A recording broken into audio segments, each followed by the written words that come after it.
नमस्कार साथियों, मैं राजेंद्र आप सबका स्वागत और अभिनंदन करता हूं अपने YouTube channel astrology based on लघु पारसरी में। नक्षत्रों की श्रृंखला में आज दूसरा वीडियो है और दूसरा नक्षत्र है। नक्षत्र का नाम है भरणी नक्षत्र। पहला नक्षत्र था अश्विनी, मेष राशि और नक्षत्र स्वामी केतु, राशि स्वामी मंगल और नक्षत्र स्वामी केतु। अब मेष राशि में ही जो दूसरा नक्षत्र पड़ता है उसकी बात मैं करने जा रहा हूं और इस नक्षत्र का नाम है भरणी। राशि मेष, राशि स्वामी मंगल और नक्षत्र स्वामी शुक्र। अब यहां आप ध्यान दीजिएगा, जब नक्षत्रों की बात होती है तो नक्षत्रों के जो गुण होते हैं वे निर्भर करते हैं कि उस नक्षत्र का देवता कौन है, बजाय इसके कि उस नक्षत्र का स्वामी कौन है। जैसे अश्विनी के लिए मैंने बताया था, उसके देवता थे अश्विनी कुमार। अब भरणी शुक्र का नक्षत्र है। शुक्र मतलब सौम्य ग्रह, लेकिन भरणी एक उग्र नक्षत्र है। क्यों? क्योंकि भरणी नक्षत्र के देवता हैं यमराज और काली जी। तो हमेशा यह बात ध्यान रखिए कि जो नक्षत्र स्वामी होगा उसके गुण के बजाय जो उस नक्षत्र का देवता होगा उसके गुण के अनुसार नक्षत्र के गुण होंगे। और जो मेष राशि है, मेष राशि की जो प्रॉपर्टीज हैं, क्वालिटीज हैं, जो उसकी कैरेक्टरिस्टिक हैं, वो इसके 3 नक्षत्रों में आएंगी। पहला अश्विनी हुआ, जिसमें मैंने बात की थी तेजी की, शीघ्रता की, गति की और जिद की। अब यह दूसरा नक्षत्र है और इसके स्वामी यमराज और काली हैं, इसलिए इसे उग्र नक्षत्र कहा जाता है। मतलब मंगल का क्रोध इसमें आता है, इस दूसरे नक्षत्र में। या ये कहें कि मेष राशि में जो क्रोध का गुण होता है वह इसमें आता है, और मेष राशि में जो जो कैरेक्टरिस्टिक होती हैं वह भी इसमें आएंगी। तो सबसे पहले भरणी की बात कर लें। भरणी का मतलब होता है भरण पोषण। इसलिए भरणी नक्षत्र में पैदा हुआ व्यक्ति, अगर उसका लग्न नक्षत्र भरणी है तो हेल्दी होता है, अच्छा भरण पोषण उसे मिलता है और वह प्रसन्न भी रहता है जब तक उसे क्रोध नहीं आता। क्योंकि उग्र नक्षत्र है इसलिए ऐसे व्यक्ति क्रोधी होते हैं, विशेष करके बचपन के समय। बचपन में धीरे धीरे जब बढ़ते हैं, बड़े होते हैं, समझ आती है तो उनकी उग्रता, उनका क्रोध कम होता चला जाता है। तो यम और काली जी की बात करने के पहले मैं बात करूंगा इसके चिन्ह की। इसके चिन्हों में एक तो नाव है और दूसरा है रिप्रोडक्टिव सिस्टम, प्रजनन तंत्र। किसी स्त्री का, किसी मादा का प्रजनन तंत्र, कंप्लीट सिस्टम, जिससे गर्भधारण होता है, भ्रूण का निर्माण होता है गर्भाशय में और बाद में बच्चे की उत्पत्ति होती है। वह प्रजनन सिस्टम, रिप्रोडक्टिव सिस्टम, प्रजनन तंत्र। अब प्रजनन तंत्र की क्या खूबियां हैं? जब कोई स्त्री गर्भवती होती है उसे खुद भी नहीं पता होता कि ऐसा हुआ है, और जो भ्रूण होता है ऐसा माना जाता है, मुझे बायोलॉजी की उतनी जानकारी नहीं है, कि शुरू में उसमें जीवन नहीं होता, बाद में उस भ्रूण में प्राण आते हैं, और प्राण कब आए उस भ्रूण में इसके बारे में कोई नहीं जानता।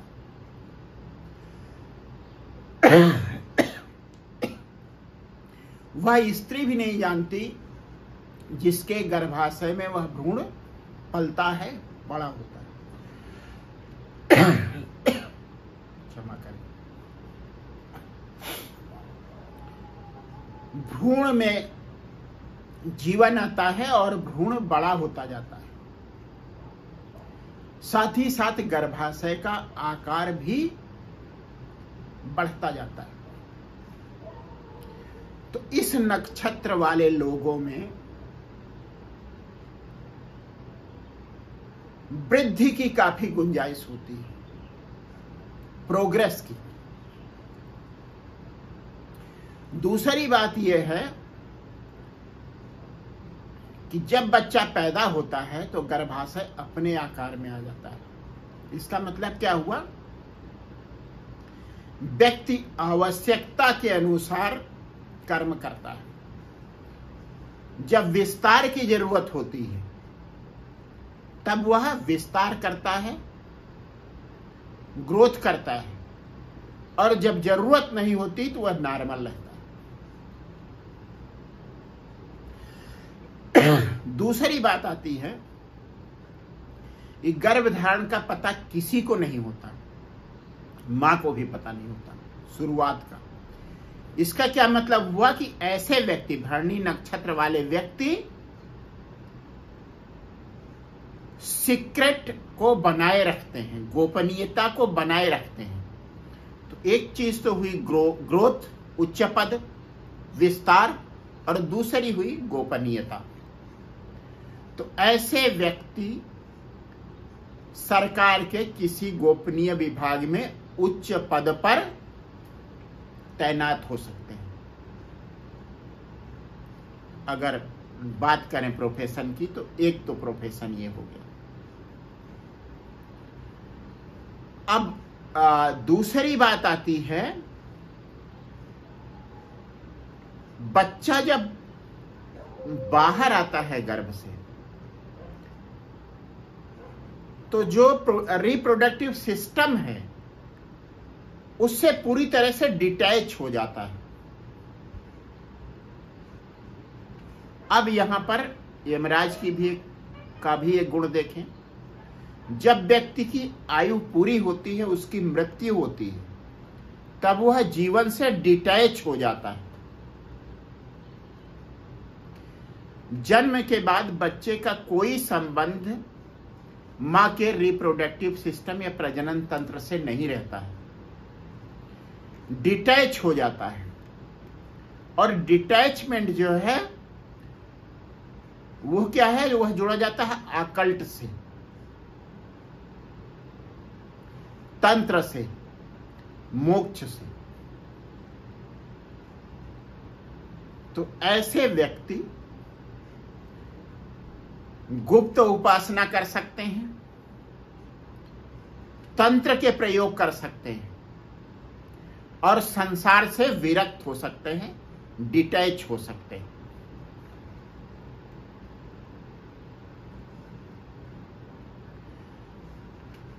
तो यह तो बात हुई यमराज की और रिप्रोडक्टिव सिस्टम की। उसके बाद आती है बात काली की। काली पार्वती जी का ही एक रूप है।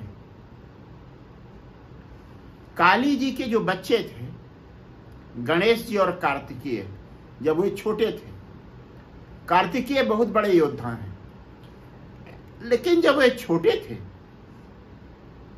तो उनकी सुरक्षा आवश्यक थी। देवताओं में और असुरों के बीच संग्राम होता रहता था, जिसे देवासुर संग्राम कहते हैं। और भगवान शंकर की भूमिका असुरों के नाश में महत्वपूर्ण होती थी। लेकिन कुछ ऐसे असुर थे जैसे एक रक्त बीज था, उसमें कुछ ऐसी क्षमता थी जिसकी वजह से भगवान शंकर भी उसका नाश नहीं कर सकते थे। तब मां पार्वती ने काली का रूप लिया और रक्त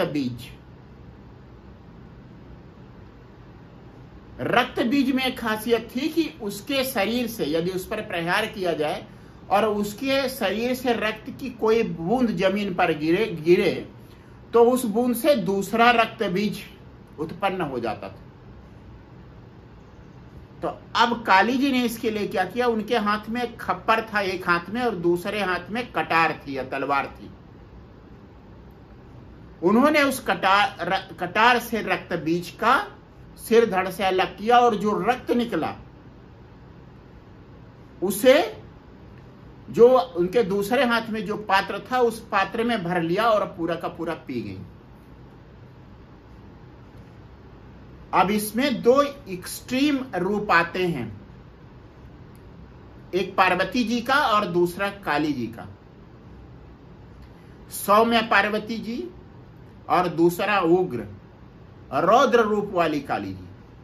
तो ऐसे व्यक्ति अपने बच्चों की सुरक्षा के लिए किसी भी हद तक जा सकते हैं। एक बात यह हुई। दूसरी बात यह है कि जब इसका विस्तार करेंगे, काली जी ने क्या किया था, काली जी ने किया यह था कि जो अनवांटेड था उससे समाज को मुक्ति दिला दी थी, हटा दिया था उसको। फिर से आता है जैसे जीवन को शरीर से, आत्मा को शरीर से हटा देना अर्थात मृत्यु, जो यमराज का कृत्य है, उसी तरह से काली जी ने किया जो अनवांटेड था सोसाइटी के लिए, उसे हटा दिया।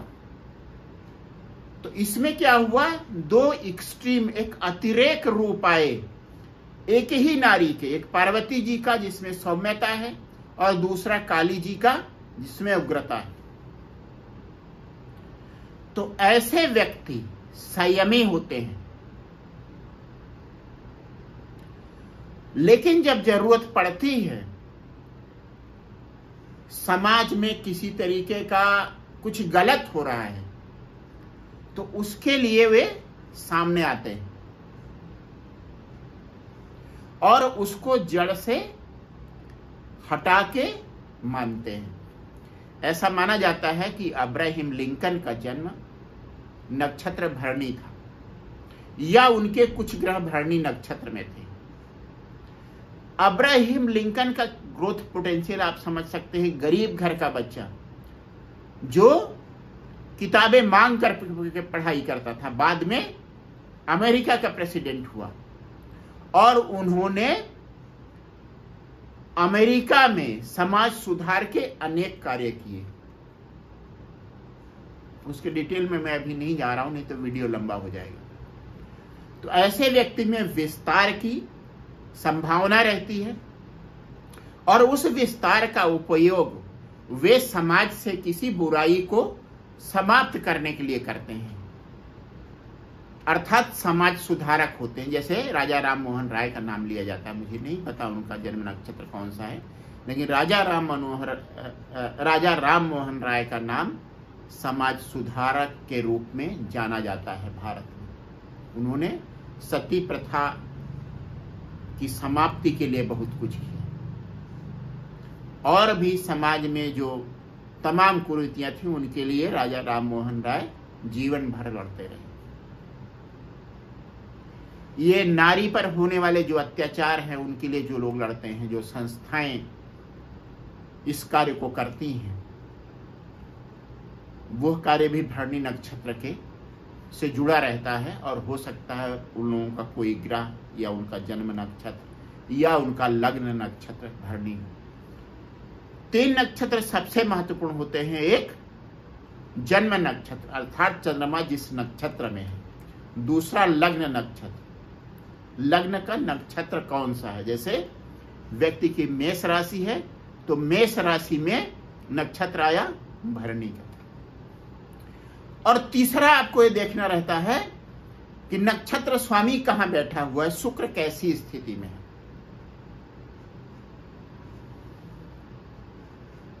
अब एक बात और इसमें ध्यान दीजिए, चूंकि इस नक्षत्र का संबंध प्रजनन तंत्र से है, तो जब व्यवसाय की बात करें तो गायनोलॉजिस्ट का स्वाभाविक व्यवसाय प्रजनन तंत्र से जुड़ा होता है।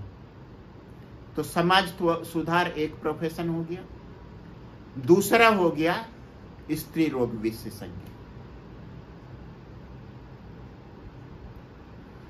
अब जब बात होती है प्रजनन सिस्टम की, तब गर्भधारण के साथ साथ और सारी चीजें आती हैं। ये व्यक्ति स्वयं तो संयमी होते हैं, बावजूद उसके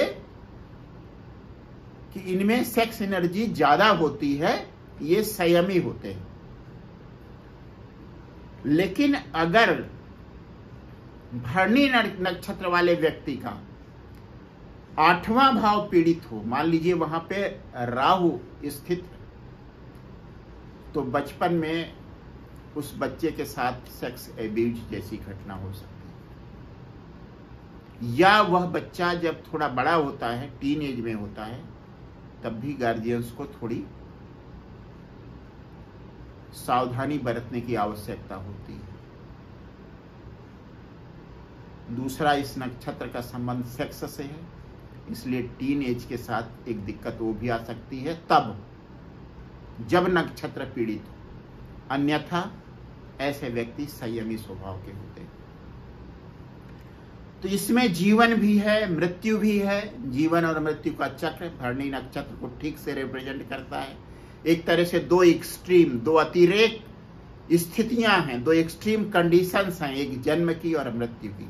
तो ऐसे व्यक्ति के जीवन में ऐसी स्थितियां आती रहती हैं। स्ट्रगल के बाद, संघर्ष के अतिरेक के बाद, जैसे अब्राहम लिंकन ने किया या राजा राम मोहन राय ने समाज सुधार के लिए, ये एक अच्छी स्थिति प्राप्त करते हैं।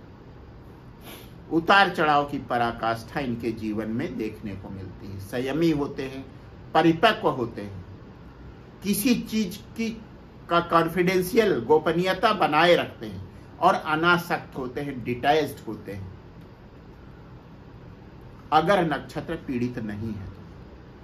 और लाइफ में पॉजिटिविटी लाना इनके जीवन का उद्देश्य होता है। जैसे मैंने आपको बताया, समाज सुधार या अब्राहम लिंकन ने जो कुछ अमेरिका में किया, उस तरीके के कार्य करना।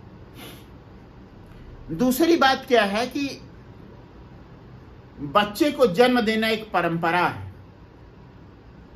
और यह आदिकाल से चली आ रही है। यह इस सृष्टि को बनाए रखने के लिए ईश्वर द्वारा बनाया हुआ एक नियम है, पूर्वजों द्वारा स्थापित की हुई एक परंपरा है कि स्त्री और पुरुष विवाह करते हैं, उसके बाद बच्चे का जन्म होता है जिससे संसार चलता है। तो ऐसे व्यक्ति अपने पूर्वजों की परंपरा को बनाए रखते हैं, क्रोधी होते हैं, जजमेंटल होते हैं। यमराज का क्या काम है?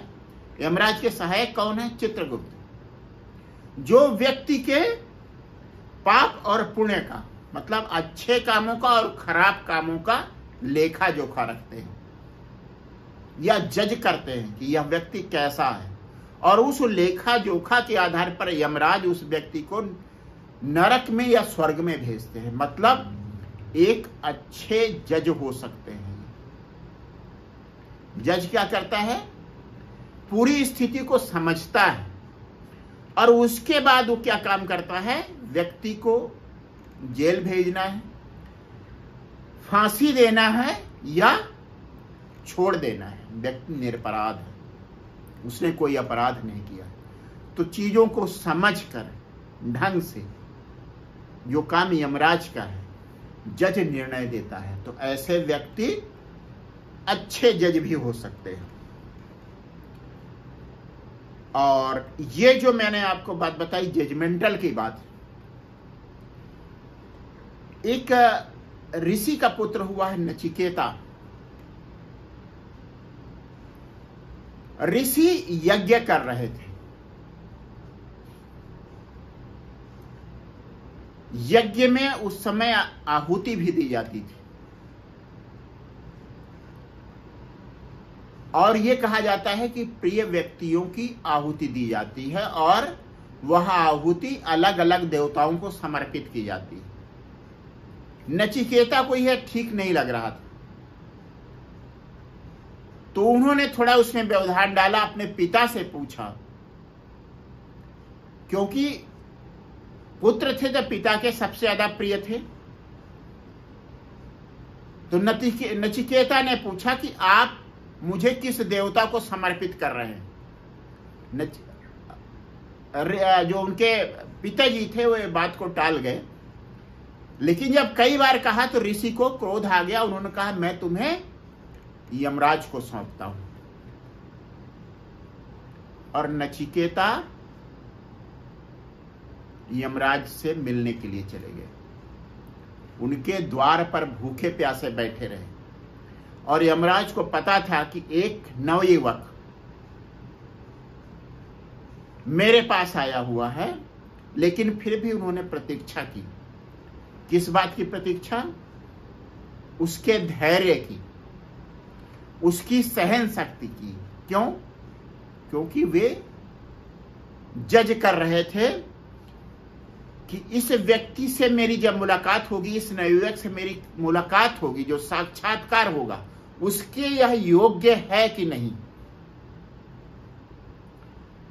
और जब नचिकेता दृढ़ बने रहे, बैठे रहे हिम्मत के साथ, बिना खाए पिए, बिना पानी पिए, बिना कुछ खाए पिए, तब यमराज ने उन्हें बुलाया और पूछा कि आप मुझसे क्या चाहते हो। और यह भी कहा कि आप 3 प्रश्न कर सकते हो। तीसरा जो प्रश्न था वह नचिकेता ने पूछा था कि आप मृत्यु का रहस्य मुझे बताइए, मोक्ष का रहस्य मुझे बताइए। और मोक्ष के रहस्य के लिए यमराज ने उन्हें दूसरे देवताओं के पास भेजा था, जो मृत्यु का रहस्य बताने के लिए के पात्र थे। तो पहला उन्होंने जज किया कि यह व्यक्ति पात्र है कि नहीं। दूसरा, मैं उस रहस्य को बताने का पात्र हूं कि नहीं। तो ऐसे व्यक्ति जजमेंटल होते हैं, न्यायाधीश होते हैं, अच्छे न्यायाधीश होते हैं, लेकिन जजमेंटल होने की वजह से यह नहीं देख पाते कभी कभी कि किसी व्यक्ति को कुछ सिखाकर और अच्छा बनाया जा सकता है कि नहीं। वे पहले ही उसकी परीक्षा लेते हैं और अगर वह फेल होता है तो उसको अपनी टीम से बाहर कर देते हैं। ऐसे व्यक्तियों के अंदर यह गुण होता है। तो ऐसे व्यक्ति स्त्री रोग विशेषज्ञ हो सकते हैं, जज हो सकते हैं, दार्शनिक हो सकते हैं, कानून विज्ञ हो सकते हैं और बूचड़ खाना चलाने वाले लोग भी हो सकते हैं, क्योंकि वहां भी किसी न किसी को मृत्यु दी जाती है। सरकारी विभाग में, जो गोपनीय विभाग में है, किसी अच्छे पद पर हो सकते हैं। अब इस नक्षत्र के 4 चरणों की मैं बात करता हूं।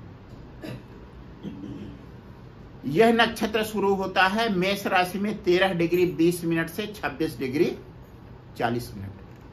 13 डिग्री 20 मिनट से 26 डिग्री 40 मिनट,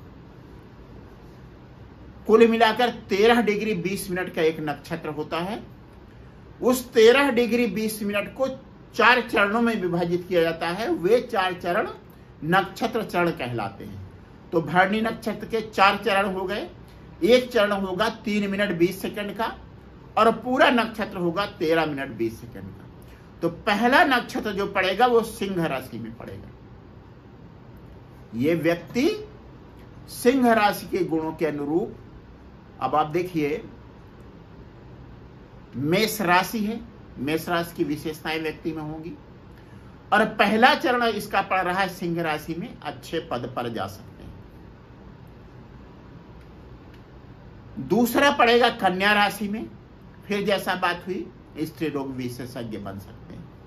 और सिंह मतलब पहले चरण वाले व्यक्ति की तुलना में लो प्रोफाइल होते हैं, पहले चरण वाले की तुलना में लो प्रोफाइल होते हैं। किसी और नक्षत्र से या किसी और व्यक्ति से तुलना मत कीजिएगा। उसके बाद फिर आती है तुला। तुला मतलब बैलेंस। तीसरा चरण इसका नवमांश कुंडली में तुला राशि में पड़ता है। जो नक्षत्र होते हैं उनको चरणों में विभाजित किया जाता है और उन चरणों से संबंधित कुछ राशियां होती हैं। तो वे 4 राशियां इसके नक्षत्र चरणों से संबंधित हो जाएंगी। पहली सिंह, दूसरी कन्या, तीसरी तुला, चौथी वृश्चिक। तो 2 की मैं बात कर चुका हूं, सिंह की, कन्या की, और तीसरी तुला। तुला मतलब बैलेंस। और बैलेंस बने रहने की जरूरत कहां होती है? एक प्रोफेशन होता है न्यायाधीश, न्याय का, कानून का, कानूनविद बनना। तो ऐसे व्यक्ति अच्छे कानूनविद होते हैं, मतलब तीसरे चरण वाले। उसके बाद चौथा चरण आता है वृश्चिक। वृश्चिक का मतलब आकल्ट।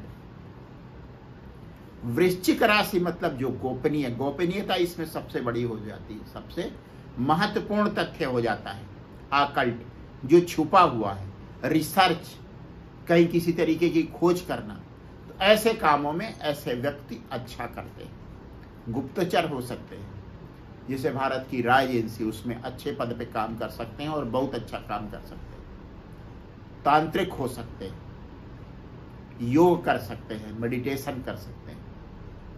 और जैसा मैंने बताया कि तंत्र का संबंध, तंत्र के लिए स्त्री और पुरुष दोनों की जरूरत होती है। शिव और शक्ति दोनों की जरूरत होती है। तो उसके लिए भरणी नक्षत्र एक उपयुक्त नक्षत्र है। और अगर यह चौथे चरण में पड़ रहा है, लेकिन चौथे चरण में वो बात आ जाएगी कि अगर यहाँ पे राहु बैठा हुआ है तब ऐसे तांत्रिक को भ्रष्ट बना सकता है। अगर गुरु की दृष्टि है इस चौथे चरण पर, तब व्यक्ति अच्छे कामों में अपनी विद्या का, अपने ज्ञान का उपयोग कर सकता है। और जो साइबर सिक्योरिटी है, ये भी भरणी नक्षत्र के चौथे चरण में आती है। और साइबर जालसाजी भी इसमें आ जाती है। आजकल कुछ महिलाएं कुछ व्यक्तियों को अपने जाल में फंसाती हैं ऑनलाइन वीडियो कॉल करके। उसका क्या मतलब हुआ कि भरणी नक्षत्र का चौथा चरण जो पीड़ित है। बस भरणी नक्षत्र के बारे में इतना ही। अगला नक्षत्र है कृतिका, इसके बारे में फिर कभी बात करेंगे। आप सबको बहुत बहुत धन्यवाद मेरे वीडियोज को देखने के लिए, लाइक करने के लिए, शेयर करने के लिए।